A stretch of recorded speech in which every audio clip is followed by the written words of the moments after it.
అందరికీ నమస్కారం. ప్రజాపాలన ప్రగతి బాట కార్యక్రమం స్టేషన్ గన్పూర్ శాసనసభ నియోజకవర్గంలో మీ అభిమాన నాయకుడు మా సోదరుడు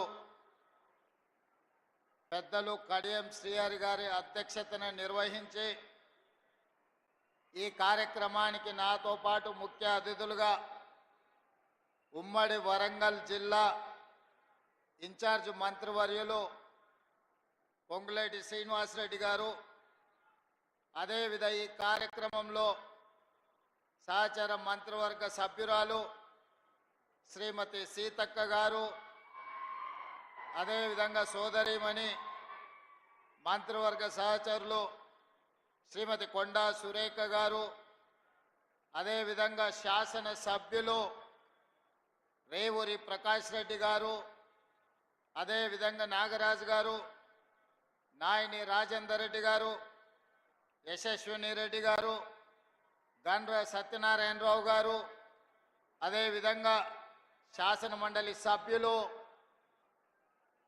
పెద్దలు, అదేవిధంగా జిల్లా పార్టీ నాయకులు రామచంద్ర నాయక్ గారు, పార్లమెంట్ సభ్యులు బలరాం నాయక్ గారు, పార్లమెంట్ సభ్యులు సోదరిమణి మీ అభిమానంతో గెలిచి మీ ప్రాంత అభివృద్ధికి పాటుపడుతున్న డాక్టర్ కావ్య గారు, పార్లమెంట్ సభ్యులు చామల కిరణ్ రెడ్డి గారు, ఈ వేదిక మీద ఉన్న పెద్దలందరికీ, కాంగ్రెస్ పార్టీ నాయకులకు, ఉన్నతాధికారులకు, ప్రాణ సమానులైన ఈ కార్యక్రమానికి విచ్చేసిన మీకందరికీ మనస్ఫూర్తిగా అభినందనలు తెలియజేస్తున్నా. మిత్రులారా, ఈ కార్యక్రమం ఒక రాజకీయ పార్టీ రాజకీయాల కోసం ఏర్పాటు చేసిన కార్యక్రమం కాదు. ఈ కార్యక్రమం ఈరోజు వేలాది మంది ఇక్కడికి తరలి వచ్చింది. రేపో ఎల్లుండో జరగబోయే ఎన్నికల్లో ఓట్లు అడగడానికో ఓట్లు వేయడానికో ఈరోజు ఇక్కడికి రాలేదు. ఇక్కడికి మా ఆడబిడ్డలు వేలాదిగా తరలి వచ్చింది. స్టేషన్ గన్పూర్ అభివృద్ధిలో భాగంగా పెద్దలు కడియం శ్రీహరి గారు తీవ్రమైన కృషి చేసి ఈ ప్రభుత్వం మీద ఒత్తిడి తెచ్చి 800 కోట్ల రూపాయలతోని స్టేషన్ గన్పూర్ శాసనసభ నియోజకవర్గాన్ని అభివృద్ధి పదం వైపు నడిపించాలని పట్టుదలతోటి ఈరోజు 800 కోట్ల రూపాయల నిధులు మంజూరు చేయించి మిమ్మల్ని అందరినీ ఇక్కడికి ఆహ్వానించడం జరిగింది. మీరందరూ ఇక్కడికి వచ్చి అభివృద్ధి కార్యక్రమంలో భాగస్వాములై స్టేషన్ గన్పూర్ ఉమ్మడి వరంగల్ జిల్లాకే కాదు తెలంగాణ రాష్ట్రానికి అభివృద్ధి కార్యక్రమంలో ఆదర్శంగా నిలబడడానికి ఇక్కడికి విచ్చేసింది. మిత్రులారా, ఈరోజు ఈ ఓరుగల్లుకు ఒక గొప్ప చరిత్ర ఉన్నది. రాణి రుద్రమ నుంచి మొదలు పెడితే సమ్మక్క సారలమ్మ వరకు, ప్రతాప రుద్రుడిని మొదలు పెడితే ఇక్కడుండే గొప్ప గొప్ప నాయకులు ఈ ప్రాంతానికి నాయకత్వం వహించారు. ఒక కాళోజీ కావచ్చు, ఒక దశరథి గారు కావచ్చు, లేకపోతే ఈ ప్రాంతం నుంచి దొడ్డి కొమరయ్య గారు కావచ్చు, లేకపోతే సర్దార్ సర్వాయి పాపన్న గౌడు కావచ్చు, దాశరథి కావచ్చు, పాల్కుర్తి సోమన్న గారు కావచ్చు. ఈ ప్రాంతం చైతన్యం కలిగిన ప్రాంతం. ఈ ప్రాంతం తెలంగాణ ఉద్యమంలో ప్రొఫెసర్ జయశంకర్ గారిని ఆదర్శంగా తీసుకొని అభివృద్ధి పదం వైపు తెలంగాణ ఉద్యమం వైపు నడిపించిన ప్రాంతం. ఈ ప్రాంతానికి ఒక చైతన్యం ఉన్నది. ఈ ప్రాంతానికి ఒక ప్రత్యేకత ఉన్నది. ఈ ప్రాంతం తెలంగాణ రాష్ట్రానికి ఆదర్శంగా నిలబడడమే కాదు, తెలంగాణ ప్రాంతానికి సమస్య వచ్చినప్పుడు నిటారుగా నిలబడి కొట్లాడే కాకతీయ యూనివర్సిటీ ఈ ప్రాంతానికి ప్రాతినిధ్యం వహిస్తున్నది. ఆనాటి తెలంగాణ ఉద్యమంలో ఉమ్మడి వరంగల్ జిల్లా కాకతీయ ఉస్మానియా యూనివర్సిటీలు ఆనాడు తెలంగాణ ఉద్యమంలో తెలంగాణ ప్రజలు 4 కోట్ల మంది తరఫున నిలబడి కొట్లాడి. అందుకే ఈ వరంగల్ అంటే నాకు ప్రత్యేకమైన అభిమానం. ప్రజా సమస్యల మీద స్పందించే నైజమే కాదు, ప్రజా సమస్యల కోసం ప్రాణ త్యాగాలు చేసిన ప్రాంతం వరంగల్ ప్రాంతం. అందుకే ఈ వరంగల్ అభివృద్ధి కోసం ఆనాడు పార్లమెంట్ ఎన్నికల సందర్భంగా కడియం కావ్య గారిని గెలిపించండి, మీ వరంగల్కు ఎయిర్పోర్ట్ తీసుకొస్తానని ఆ రోజు మాట చెప్పిన ఈనాడు ఈ వరంగల్కి ఎయిర్పోర్టును సాధించి మీ ముందు నిలబడ్డా. ఇదే కాదు, రైల్వే కోచ్ ఫ్యాక్టరీ కావచ్చు, లేకపోతే అండర్ గ్రౌండ్ డ్రైనేజ్ కావచ్చు, వరంగల్ ఔటర్ రింగ్ రోడ్ కావచ్చు, అభివృద్ధి పనుల కోసం కాళోజీ కళాక్షేత్రాన్ని పూర్తి చేస్తామని ఆనాడు చెప్పినాం. వరంగల్ ఔటర్ రింగ్ రోడ్డును నిర్మిస్తామని చెప్పినాం. ఇవాళ ఈ అన్ని కార్యక్రమాలను పూర్తి చేయడానికి వరంగల్ నగరానికి 6,500 కోట్ల రూపాయలు మంజూరు చేసి ఈ వరంగల్ నగరాన్ని హైదరాబాదు నగరంతో పోటీ పడే విధంగా వరంగల్ని అభివృద్ధి చేయాలని ఈరోజు మన ప్రభుత్వం ప్రయత్నం చేస్తున్నది. మిత్రులారా, ఇవాళ ఆలోచన చేయండి మీరందరూ. తెలంగాణ రాష్ట్రం వచ్చినప్పుడు ధనిక రాష్ట్రం. ఈ ధనిక రాష్ట్రాన్ని చంద్రశేఖరరావు గారి కుటుంబం చేతిలో పెడితే ఈరోజు అప్పుల ఊబిలో తెలంగాణ రాష్ట్రం కూరుకుపోయింది. ఆనాడు నెలకు 500 కోట్ల రూపాయలు అసలు మిత్తి కట్టే అప్పు ఉంటే ఈనాడు ప్రతి నెల అసలుకే 6,500 కోట్ల రూపాయలు ప్రతి నెల కట్టాల్సిన పరిస్థితి వచ్చింది. 10 ఏళ్లలో ఈరోజు దాదాపుగా 8 లక్షల కోట్ల రూపాయలు, 7 లక్షల కోట్ల రూపాయలు బ్యాంకుల్లో అప్పు తెస్తే 40,000 కోట్ల రూపాయలు కాంట్రాక్టర్లకు బకాయిలు పెట్టిండు. ఇవాళ సింగరేణికి బకాయిలు పెట్టిండు. విద్యుత్ శాఖ డిపార్ట్మెంట్కు ఉచిత కరెంటు పేరు మీద రైతులకు ఉచిత కరెంటు ఇచ్చినా అని విద్యుత్ శాఖకు బకాయిలు పెట్టిండు. నిన్నగాక మొన్న బ్యాంకుల్లో తెచ్చిన అప్పులే కాదు, ఆయన పెట్టిపోయిన బకాయిలను లెక్కేస్తే 8,29,000 కోట్ల రూపాయల లెక్క తేలింది. మిత్రులారా, ఈ 8,29,000 కోట్లలో మా నెత్తి మీద కత్తి పెట్టి ఈరోజు బ్యాంకులు వసూళ్లు చేస్తే అసలు మిత్తి 1,53,000 కోట్ల రూపాయలు ఈరోజు బ్యాంకులకు చెల్లించాల్సి వచ్చింది. నిన్న శాసనసభ సాక్షిగా ఈ వివరాలన్నీ నేను చెప్పిన. ఎందుకంటే ఈనాడు మీకు తెలవాలి మన ఆర్థిక పరిస్థితి ఎట్లుందో. మన ఆర్థిక పరిస్థితి తెలిసినప్పుడే మన భవిష్యత్తు ప్రణాళికలను మనం చేసుకోగలుగుతాం. మన భవిష్యత్తు ప్రణాళికలు, సంక్షేమ పథకాలు ఎట్లుండాలి, అభివృద్ధి పథకాలు ఏ విధంగా ముందుకు సాగాలనో మనం ఆలోచన చేసుకోగలుగుతాం. అందుకే మిత్రులారా, ఈరోజు మీ ముందు నిలబడి నేను మాట చెప్పదలుచుకున్నా. ఎన్నికల్లో ఇచ్చిన గ్యారంటీలలో ఆడబిడ్డలకు ఆర్టీసీలో ఉచిత బస్సు ప్రయాణం అని చెప్పినాం. 2 రోజుల్లోనే ఈనాడు 150 కోట్ల మంది ఆడబిడ్డలు ఉచిత బస్సు ప్రయాణం చేసినందుకు ఆర్టీసీకి 5,005 కోట్ల రూపాయలను ఈనాడు రాష్ట్ర ప్రభుత్వం అందించిన మాట వాస్తవం కాదా? ఈరోజు మా ఆడబిడ్డలు, మా అక్కల్ని అడుగుతున్న ఇక్కడ ఉన్న వాళ్ళను, అక్క ఎప్పుడైనా మీరు బస్సు ఎక్కితే ఎవరైనా అనా పైసైనా మిమ్మల్ని అడిగినరా అని నేను మా ఆడబిడ్డలు నేను అడగదలుచుకున్నా. ఆయల్ల మీరు అమ్మగారింటికి వెళ్ళాలన్నా, అమ్మవారిని దర్శించుకోవాలన్నా, యాదగిరి గుట్టకు పోవాలన్నా, భద్రాచలంలో రాముల వారిని దర్శించుకోవాలన్నా బస్సు పైసలు ఉండేటివి కావు. ఇంటి ఆయన ఇస్తే ఇచ్చినట్టు, లేకపోతే మీరు ఊరుకున్నట్టే ఉండే. కానీ ఇవాళ ఇంటి ఆయన బాయికాడికి పనికి పోతే మా అక్కలు ఆలయానికి పోయి దర్శనం చేసుకొని ఆయన వచ్చే లోపల మళ్ళీ ఇంటికి వచ్చేటట్టు ఈరోజు బస్సులో ఉచిత ప్రయాణం ఇచ్చిన మాట వాస్తవం కాదా? ఇవాళ నేను అడుగుతున్న మా ఆడబిడ్డల్ని, 200 యూనిట్లు మీ ఇళ్లలో ఉండే కరెంటు ఉచితంగా ఇస్తున్నామా లేదా? ఇవాళ తెలంగాణ రాష్ట్ర ప్రజలకు నేను చెప్పదలుచుకున్నా, 200 యూనిట్లు ఉచిత కరెంటు పేదవాళ్లకు, 50 లక్షల కుటుంబాలకు ఈనాడు తెలంగాణ రాష్ట్ర ప్రభుత్వం పేదవాళ్లకు అందుబాటులోకి తీసుకొచ్చిన మాట వాస్తవం కాదా? ఇవాళ అప్పుల పాలైన తెలంగాణలో 24 గంటల ఉచిత విద్యుత్తు రైతాంగానికి అందిస్తున్న మాట వాస్తవం కాదా? అదేవిధంగా ఆడబిడ్డలకు 500 రూపాయలకే సిలిండర్ ఇస్తున్న మాట వాస్తవం కాదా? ఇవాళ నేను చెప్పదలుచుకున్న తెలంగాణ రైతాంగానికి వేదిక మీద నుంచి 25,35,000 మంది రైతులకు 20,617 కోట్ల రూపాయలు, 2 లక్షల రూపాయల వరకు రైతు రుణమాఫీ చేసి మీ రుణము తీర్చుకుంటామని చెప్పినాం. ఈనాడు మీ రైతు రుణాలను మాఫీ చేసి, ఈ రైతు రుణాల మాఫీ కాదు, ఆనాడు రైతు బంధు ఎన్నికల కోడును అడ్డం పెట్టి కేసీఆర్ ఎగ్గొట్టిపోతే 7,625 కోట్ల రూపాయలు ప్రభుత్వం ఏర్పడిన ఎంబడే రైతు భరోసా పథకం ద్వారా మీ ఖాతాలలో నిధులేసిన మాట వాస్తవం కాదా? ఈ రకంగా చెప్పుకుంటూ పోతే తెలంగాణ ఉద్యమంలో ఉన్న నిరుద్యోగ యువకులకు 57,924 ప్రభుత్వ ఉద్యోగాలను మొదటి 10 నెలల్లోనే నియామకాలు అందించి నిరుద్యోగ సమస్యను తెలంగాణ రాష్ట్ర పొలిమేర్లు దాటే వరకు తరిమిన మాట వాస్తవం కాదా? గత 10 రోజుల నుంచి ఈనాడు పాత్రికేయ మిత్రులను నేను అడగదలుచుకున్నా, హైదరాబాద్లో మీ ఇండ్ల పట్టాలకు భూములు ఇస్తే 10 ఏళ్ళ పట్టాల సర్టిఫికెట్లు మీకు చంద్రశేఖరరావు ఇయ్యలే.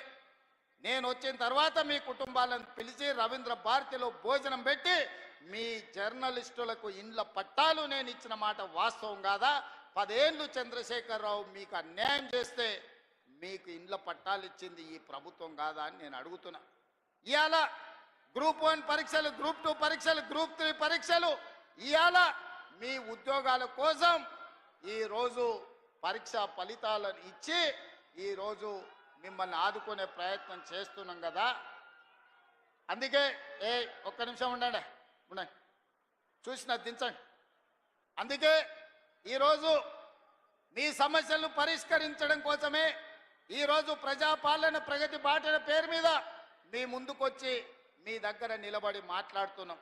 ఈరోజు నిరుద్యోగ సమస్యనే కాదు, మీ విద్యకు సంబంధించి టీచర్ల ప్రమోషన్లు 11,000 మంది ఈరోజు టీచర్ల నియామకాలు చేపట్టి పేదలకు విద్యను అందుబాటులోకి తీసుకురావాలని ప్రభుత్వం చేస్తున్న ప్రయత్నం నిజం కాదా అని నేను మిమ్మల్ని అడుగుతున్నా. మిత్రులారా, ఈరోజు రైతుల గురించి కానీ, మహిళల గురించి కానీ, విద్యార్థుల గురించి కానీ, నిరుద్యోగ యువకుల గురించి కానీ, తెలంగాణ సమాజంలో ఉన్న సమస్యల్ని పరిష్కరించడానికి పాత్రికేయ మిత్రుల నుంచి మొదలు పెడితే డాక్టర్లు, లాయర్లు, ఇంజనీర్ల వరకు ప్రతి ఒక్కరి సమస్యని పరిష్కరించడానికి ఈరోజు రాష్ట్ర ప్రభుత్వం ప్రయత్నం చేస్తున్నది. అందుకే ఆనాడు ధనిక రాష్ట్రంగా చంద్రశేఖరరావు గారికి అప్పచెప్పినాం. ఈరోజు దివాలా తీసిన రాష్ట్రంగా మా చేతికి అప్పచెప్పిండు. అందుకే మిత్రులారా, ఈరోజు ఈ సమస్యలు పరిష్కరించడానికి ఉన్నది ఉన్నట్టు వాస్తవాలను మీకు వివరించే ప్రయత్నం చేస్తున్నా. ఈరోజు రాష్ట్రానికి బడ్జెటు ఆదాయము తగ్గిపోయింది. బట్టి విక్రమార్క గారు పోయినసారి బడ్జెటు 2,91,000 కోట్ల రూపాయలకు పెట్టిండు. కానీ వాస్తవంగా మేము గతంలో వేసిన అంచనాల కంటే తగ్గించి ఆర్థిక పరిస్థితి అబద్ధాలతో ఉండకూడదని బడ్జెట్ను తగ్గించే పెట్టినాం. అయినా అంచనాల మేరకు ఆదాయం రాలే. ఇవాళ మేము పెట్టిన బడ్జెట్ 70,000 కోట్ల రూపాయలు తక్కువతో ఈరోజు బడ్జెట్ ముగియబోతుంది మార్చి 31 తారీఖు నాడు. మరి ఇన్ని కష్టాలున్నా మీకు ఇస్తామన్న మాట ప్రకారం సంక్షేమ పథకాలను ఈరోజు అమలు చేసే ప్రయత్నం చేస్తున్నాం. అభివృద్ధికి అవసరమైన నిధులను ఈరోజు విడుదల చేస్తున్నాం.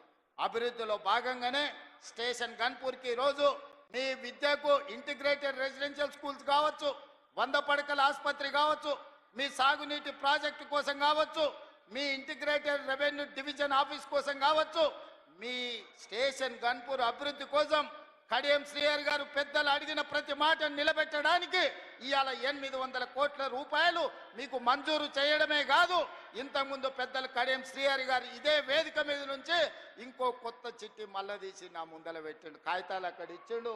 కడియం శ్రీహరి గారు మొత్తం వినతి పత్రాలు ఇచ్చిండు. వారిని చూస్తేనే నాకు భయం అవుతుంది. వారు ఏ పైరవ అడిగారు, ఏ సొంత పని అడిగారు. వారు వస్తేనే నా ప్రజలకు ఏదో చెయ్యాలి, స్టేషన్ గన్పూర్కు నిధులు తీసుకుపోవాలని అడుగుతూ ఉంటారు. అందుకే వారంటే నాకు ప్రత్యేకమైన అభిమానం. ఇది ఈనాటిది కాదు, 20-25 ఏళ్ల నుంచి కడియం శ్రీహరి గారితో నాకున్న పరిచయం. నేనే వారిని అడిగి కాంగ్రెస్ పార్టీలోకి రండి, నాకు అండగా నిలబడండి, ఈ తెలంగాణ రాష్ట్రాన్ని అభివృద్ధి పదం వైపు నడిపిద్దాం, మీ అనుభవం, మీ నిజాయితీ తెలంగాణ రాష్ట్రానికి అవసరం ఉన్నది, శ్రీహరి గారు మీరు రండి, చెల్లి కడియం కావ్యను ఎంపీగా గెలిపించుకున్న బాధ్యత నేను తీసుకుంటా అని చెప్పిన. అందుకే ఇవాళ మీ ఆడబిడ్డను డాక్టర్ కావ్యను పార్లమెంటు సభ్యురాలుగా మీరు ఢిల్లీకి పంపిస్తే మీకు ఎయిర్పోర్ట్ తీసుకొచ్చింది, మీకు రైల్వే కోచ్ ఫ్యాక్టరీ తీసుకొచ్చింది, భవిష్యత్తులో కాజిపేట రైల్వే జంక్షన్ను తీసుకొచ్చే బాధ్యత మీ సోదరిమణి మీ ఆడబిడ్డ డాక్టర్ కావ్య తీసుకుంటుంది. వారికి రైల్వే డివిజన్ని తెచ్చే బాధ్యత మా ఆడబిడ్డ మీ ఆడబిడ్డ కావ్య తీసుకుంటుంది. అండగా నిలబడి భుజం తట్టి ప్రోత్సహించే బాధ్యత నాది, పెద్దలు కడియం శ్రీహరి గారిది అని చెప్పి నేను ఈ సందర్భంగా తెలియజేస్తున్నా.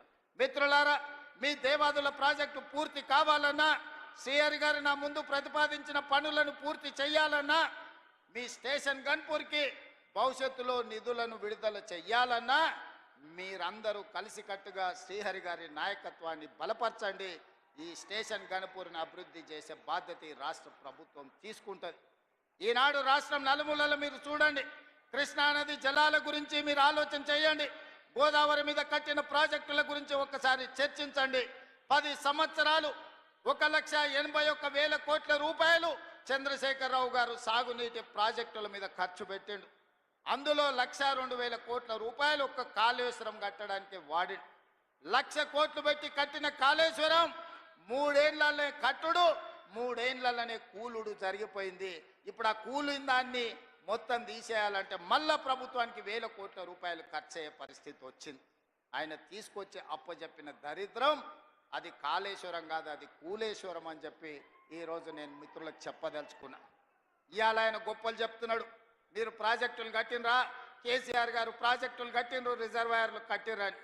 తాటి చెట్టు అంత పెరిగిండు కానీ ఆవకాయ అంతా కూడా ఆయన మెదడులో తెలివితేటలు ఉన్నట్టు నాకు అనిపిస్తలేదు. శ్రీరామ్ సాగర్ 100 టీఎంసీల ప్రాజెక్ట్ ఎవరు మీ తాత కట్టిండా? శ్రీశైలం ప్రాజెక్టులో 300 టీఎంసీలు నిల్వ మీ ముత్తాత చేసిండా?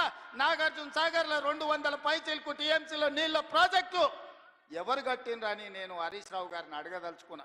జూరాల కావచ్చు, భీమా కావచ్చు, నెట్టంపాడు కావచ్చు, కోయిల్ సాగర్ కావచ్చు, లేకపోతే దేవాదుల కావచ్చు, లేకపోతే ఇందిరా సాగర్, లేకపోతే రాజీవ్ సాగర్ ప్రాజెక్టులను ఆనాడు కాంగ్రెస్ పార్టీ మొదలుపెట్టినవి కాదా? శ్రీపాద ఎల్లంపల్లి మేము కట్టింది కాదా? ఇవాళ మేం కట్టిన ప్రాజెక్టులు ఈ తెలంగాణ రాష్ట్రాన్ని సస్యశ్యామలం చేసినాయి. మీరు కట్టిన కాళేశ్వరం కూలినాక తెలంగాణ రాష్ట్రం 1,56,00,000 మెట్రిక్ టన్నుల వడ్లను పండించి ఆ వడ్ల గిట్టుబాటు ధరనే కాదు 500 రూపాయల బోనస్ ఇచ్చి కొనుక్కున్న ప్రభుత్వం కాంగ్రెస్ పార్టీ అని చెప్పి నేను ఈ సందర్భంగా చెప్పదలుచుకున్నాను. హరీష్ రావు గారు నాకు సవాల్ విసురుతున్నాడు. మీరు ప్రాజెక్టు లేడగట్టినరు, రిజర్వాయర్ లేడగట్టినరని. నేను హరీష్ రావు గారికి టీఆర్ఎస్ నాయకులకు సవాల్ విసిరదలుచుకున్నా. పిల్లకాకులతో నాకెందుకు కానీ అసలైన ఆయనని రమ్మని ఆయనతోనే మాట్లాడతా.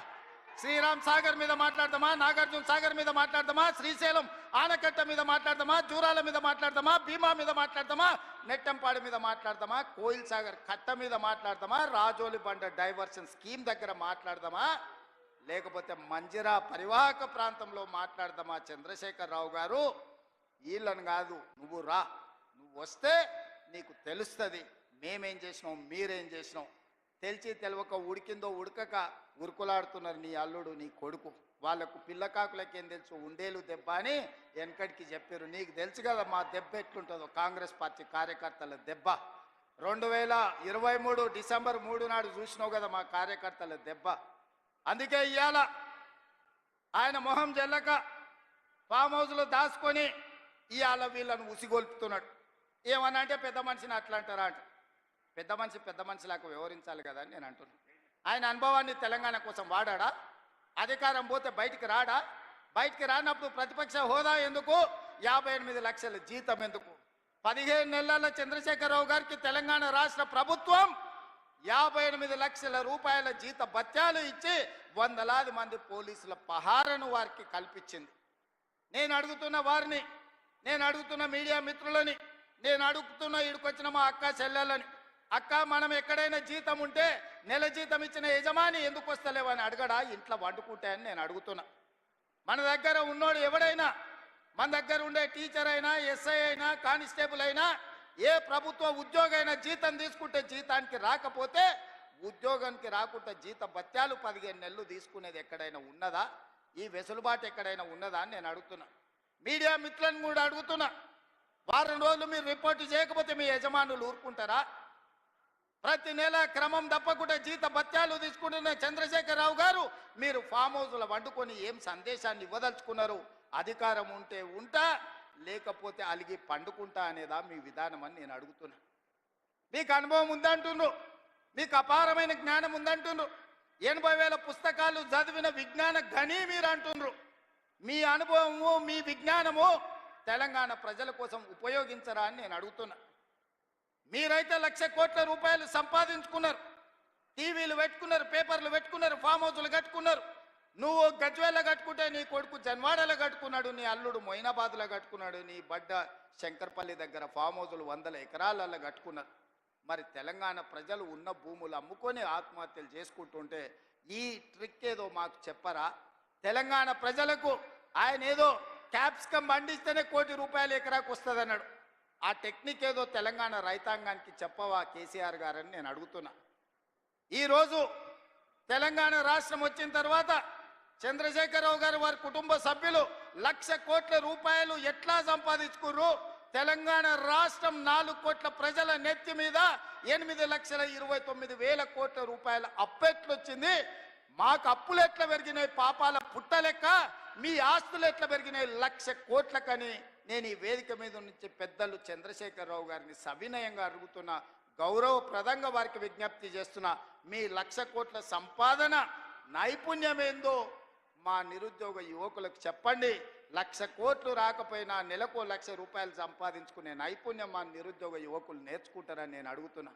ఒకవేళ నీకు రావడానికి ఇబ్బంది అయితే విడతల వారీగా 1000 మందిని నీ దగ్గరికే ఫామ్ హౌస్కు పంపిస్తా. ఆ విద్య ఏందో వాళ్ళకు నేర్పమని చంద్రశేఖరరావు గారికి విజ్ఞప్తి చేస్తున్నా. ఎందుకంటే ప్రతి నెల 3,92,000 రూపాయలు మీరు జీత భత్యాలు తీసుకుంటున్నారు కదా. తీసుకున్న జీతం కింది కన్నా తెలంగాణ యువకులకు ఈ శిక్షణ ఇవ్వమని చంద్రశేఖరరావు గారిని నేను అడుగుతున్నా. ఇవాళ వాళ్ళందరూ ఏందో పోయినట్టు, కొల్లగొట్టకపోయినట్టు వాళ్ళ ఆస్తిని. తుఫాను వస్తే దివిసీమ తుఫాన్లో మొత్తం సర్వం కోల్పోయిన వాళ్ళు, వెనకటికి మనకు ఊర్లలో కడుక్కునేటోళ్ళు వచ్చేటోళ్ళు ఈడ జర సీనియర్లు ఉంటే తెలుసు. దివిసీమ తుఫాన్లో సర్వం కోల్పోయినాం, మాకేమని ఉంటే బతకడానికి వచ్చినామని గ్రామాలకు వచ్చేటోడు. దివిసీమ తుఫాన్లో కొట్టుకపోయిన వాళ్ళకంటే వాళ్ళ కుటుంబం దిగాలు పడిపోయి ఉన్నారు. అధికారం శాశ్వతం అనుకున్నారా అని నేను అడుగుతున్నా. అందుకే మిత్రులారా, ఆనాడు ధనిక రాష్ట్రాన్ని ఈనాడు చంద్రశేఖరరావు గారి కుటుంబం దివాలా తీయించింది. దివాలా తీసిన ముక్కబోని ధైర్యంతో ఈ రాష్ట్రాన్ని పట్టాల మీద ఎక్కించి తెలంగాణ రాష్ట్రాన్ని అభివృద్ధి పదం వైపు నడిపిస్తున్నాం. అందుకే ఈరోజు స్టేషన్ గజ్పూర్లో 800 కోట్ల రూపాయలతో అభివృద్ధి కార్యక్రమాలను తీసుకున్నాం. కొన్ని విషయాలు ఆడబిడ్డల విషయం కావచ్చు, ఆర్టీసీ బస్సులు ఇవ్వడం కావచ్చు, లేకపోతే సోలార్ పవర్ ప్లాంట్లు కావచ్చు, ఎన్నడైనా వాళ్ళు ఆలోచన చేసిండ్రా ఈ ఆడబిడ్డలను ఆదుకోవాలని? ఈరోజు మా స్వయం సహాయక సంఘాలను అడుగుతున్నా, మీ పావలా వడ్డీ కానీ మీ జీరో వడ్డీ కానీ ఎన్నడన్నా మిమ్మల్ని 10 ఏళ్లల్లా ఇంటి బయటికి రానిచ్చిండ్రా బీఆర్ఎస్ వాళ్ళు, గత ప్రభుత్వం అని నేను అడుగుతున్నా. ఇవాళ మా అక్కల్ని అందరినీ ధైర్యంగా రండి, మీ తమ్ముడికి అడ్డగా నిలబడండి, మీ సోదరుడు ఉన్నాడు, మీరు అభివృద్ధి పదం వైపు నడవండి అని చెప్పి ఈరోజు ఆడబిడ్డలకు ఈరోజు మేము నిలబడ్డాం. నేను అడుగుతున్నా చంద్రశేఖరరావు గారు, ప్రొఫెసర్ జయశంకర్ గారి ఊరిని కూడా 10 ఏళ్లలో నువ్వు రెవెన్యూ విలేజ్ చెయ్యలేదు. నేను వచ్చిన తర్వాత జయశంకర్ గారి ఊరిని రెవెన్యూ విలేజ్ చేసిన. ఈ ప్రభుత్వం వచ్చినాకనే వరంగల్కి ఎయిర్పోర్ట్ వచ్చింది. ఈ ప్రభుత్వం వచ్చినాకనే రైల్వే కోచ్ ఫ్యాక్టరీ మీకు వచ్చింది. ఈ ప్రభుత్వం వచ్చినాకనే వరంగల్కి అండర్ గ్రౌండ్ డ్రైనేజ్ వచ్చింది. ఈ ప్రభుత్వం వచ్చినాకనే వరంగల్కి ఔటర్ రింగ్ రోడ్ వచ్చింది. ఈ ప్రభుత్వం వచ్చినాకనే మీకు కాళోజీ కళాక్షేత్రం పూర్తయింది. ఈ ప్రభుత్వం వచ్చినాకనే వరంగల్ అభివృద్ధి కార్యక్రమాలు ఆగిపోయిన ఫ్లైఓవర్ బ్రిడ్జు నాయని రాజేందర్ రెడ్డి పట్టుబట్టి దాన్ని పూర్తి చేయడానికి ఒక కొలికి పట్టుకొస్తున్నాడు. ఈ ప్రభుత్వం వచ్చినాకనే 800 కోట్ల రూపాయలు ఈరోజు స్టేషన్ గన్పూర్కు మనం ఇయ్యగలిగినాం. 100 పడకల ఆసుపత్రి కట్టగలిగినాం, డిగ్రీ కాలేజ్ కట్టగలిగినాం, ఇంటిగ్రేటెడ్ రెసిడెన్షియల్ స్కూల్ కట్టగలిగినాం, రెవెన్యూ డివిజనల్ ఆఫీసును కట్టగలిగినాం, ఇందిరమ్మ ఇండ్లు ఇవ్వగలిగినాం. మిత్రులారా, ఈ ప్రభుత్వం వచ్చినాక ఇన్ని పనులు చేస్తుంటే మా మీద తెలంగాణ ప్రజల కోపం ఉందని ఆయన చెప్తుండు. ఎవరు కోపం ఉందే? 57,000 ఉద్యోగాలు ఇచ్చినందుకు నిరుద్యోగ యువకులకు కోపం ఉందా? 65 లక్షల మంది ఆడబిడ్డలకు పండుగ పుట్ట సారే చీర పెట్టినట్టు ప్రతి సంవత్సరం 2 నాణ్యమైన చీరలను ఆడబిడ్డలను అందించినందుకు, సారే చీర పెట్టినందుకు మా ఆడబిడ్డలకు నా మీద కోపం ఉందా? 1000 ఆర్టీసీ బస్సులను అందించి కోటీశ్వరులను చేసినందుకు మా ఆడబిడ్డల కోపం ఉందా? 1000 మెగావాట్ల సోలార్ విద్యుత్ ఉత్పత్తి ప్లాంట్లను అదాని అంబానీలతో పోటీ పడే విధంగా మా ఆడబిడ్డలని శ్రీమంతులను చేసినందుకు నా మీద కోపం ఉందా? రైతులకు 20,617 కోట్ల రూపాయలు రుణమాఫీ చేసినందుకు నా మీద కోపం ఉందా? దేనికోసం కోపం ఉంది? 500 రూపాయల బోనస్ ఇచ్చినందుకు ఈరోజు రైతులకు నా మీద కోపం ఉందా అని అడుగుతున్నా. రైతు భరోసా నాడు 10,000 ఉంటే దాన్ని 12,000కు పెంచినందుకు ఈ రైతాంగానికి నా మీద కోపం ఉందా? మీడియా మిత్రులకు 10 ఏళ్ళు నువ్వు ఇవ్వని ఇండ్ల పట్టాలు రవీంద్ర భారతిలో అందించినందుకు మా మీడియా మిత్రులకు నా మీద కోపం ఉందా అని నేను అడుగుతున్నా. కొంతమంది దొంగలకు దోపిడీదారులకు ఉండొచ్చు, ఎందుకంటే ఈ దొంగలను ఉప్పు పాతరేస్తా దోపిడీదారులను తోలు తీసి బట్టలు ఇప్పదీసి రోడ్డు మీద నించోబెడతానందుకు కొంతమంది దొంగలకు నా మీద ఏమైనా కోపం ఉంటే ఉండొచ్చు. అంటే అన్నా అంటాడు హరీష్ రావు రేవంత్ రెడ్డి అధికారిక కార్యక్రమాలలో తిడతాడు ఎందుకని. ఆయన ఇవాళ మాట్లాడుతుంటే చంద్రశేఖరరావు గారంట తెలంగాణ జాతిపిత అంట. మిత్రులారా, ఇట్లా మాట్లాడితే ఇంకా నేను ఏదో ఒకటి అనకపోతే ఎట్లయితుంది మీరు చెప్పురు. జాతిపిత గురించి మీకు తెలుసు కదా. ఆ జాతిపితకు మందు వాసన పడుతుందా? గుజరాతుల్నే బంధు పెట్టించింది, అవునా? ఆ జాతిపిత గాంధీ ఆశ్రమాలలో ఉన్నాడు, నిరాడంబరంగా ఉన్నాడు. మరి ఈ జాతిపిత వాసన లేకుండా నిద్ర లేస్తాడా? ఆ జాతిపిత ఎక్కడా? ఈ జాతిపిత ఎక్కడా? ఆ జాతిపిత ఎక్కడో చిన్న చిన్న దళిత వాడల్లో జీవితం గడిపితే 100 ఎకరాల ఫామ్ హౌజుల్లో ఈ జాతిపిత గారు ఉన్నారు. ఈయన జాతిపిత ఎట్లయితాడని నేను అడుగుతున్నా. అసలు పోల్చుకోవడానికన్నా పొంతన ఉండాలి కదా. పులిని చూసి నక్క వాతలు పెట్టుకుంటే వాతలతోని నక్క పులి అయిపోతుందా? జాతిపిత అంటే ఎవరు? కొండా లక్ష్మణ్ బాబూజీ జాతిపిత. జాతిపిత అంటే ఎవరు? ప్రొఫెసర్ జయశంకర్ జాతిపిత. ఏ పదవి లేకుండా సర్వం త్యాగం చేసి ఈ దేశం కోసము, స్వతంత్రం కోసము, తెలంగాణ రాష్ట్రం కోసం సర్వం దారబోసిన కొండా లక్ష్మణ్ బాపూజీనో ప్రొఫెసర్ జయశంకర్ తెలంగాణకు జాతిపిత అవుతాడు తప్పితే నోరు తెరిస్తే అబద్ధాలు చెప్పేటోడు, తెలంగాణ రాష్ట్రాన్ని దోసుకున్నాడు, 100 ఎకరాల ఫామ్ హౌజులు కట్టుకున్నాడు, 1,00,000 కోట్ల రూపాయలు సంపాదించుకున్నాడు, టీవీలు పేపర్లు పెట్టుకొని అబద్ధాలను విషప్రచారం చేసేటోడు తెలంగాణ జాతిపిత ఎట్లయితాడని తాటి చెట్టులాగా పెరిగినాయని నేను అడుగుతున్నా. ఇవాళ నేను ఇక్కడున్న యువకుల్ని కూడా అడుగుతున్నా, ఎవడయా జాతిపిత తెలంగాణకు? తాగుబోతాడు జాతిపిత అవుతాడా అని నేను అడుగుతున్నా. త్యాగాలు చేసినోడు తెలంగాణకు జాతిపిత అవుతాడా? తాగుబోతాడు తెలంగాణకు జాతిపిత అవుతాడా అని నేను అడుగుతున్నా. ఒక జయశంకర్, ఒక కొండా లక్ష్మణ్ బాబుచో తెలంగాణ జాతిపితలు అవుతారు తప్పితే తెలంగాణను జలగల్లాక పట్టి పీడించుకున్నవాడు, తెలంగాణ ప్రజల రక్తం దాగినోడు ఎవడు జాతిపిత కాడు. ప్రొఫెసర్ జయశంకర్ గారు ఊరిని రెవెన్యూ విలేజ్ చేయకుండా అవమానించిన చరిత్ర మీదైతే ఆ రెవెన్యూ విలేజ్ చేసిన చరిత్ర మాది. కాళోజీ కళాక్షేత్రాన్ని పూర్తి చేసిన చరిత్ర మీదైతే 10 ఏళ్ళు పడవ పెట్టిన చరిత్ర మీది. అందుకే మిత్రులారా, ఈరోజు తెలంగాణ సమాజం అంతా ఆలోచన చేయాలి. ఆనాడు తెలంగాణ ఉద్యమం చేసినాను, ఉద్యమంలో ముందు భాగాన నిలబడ్డాను. ఒక్కసారి కాదు 2 సార్లు తెలంగాణ రాష్ట్రానికి ముఖ్యమంత్రిగా చేసి 10 ఏళ్లలో దాదాపుగా నేను అసెంబ్లీలో మళ్ళీ లెక్కలు చెప్తా. 20 లక్షల కోట్లు చంద్రశేఖరరావు గారి చేతిలోకి వచ్చినాయి. ఈ 20 లక్షల కోట్లు ఎక్కడికి పోయినాయని నేను అడుగుతున్నా.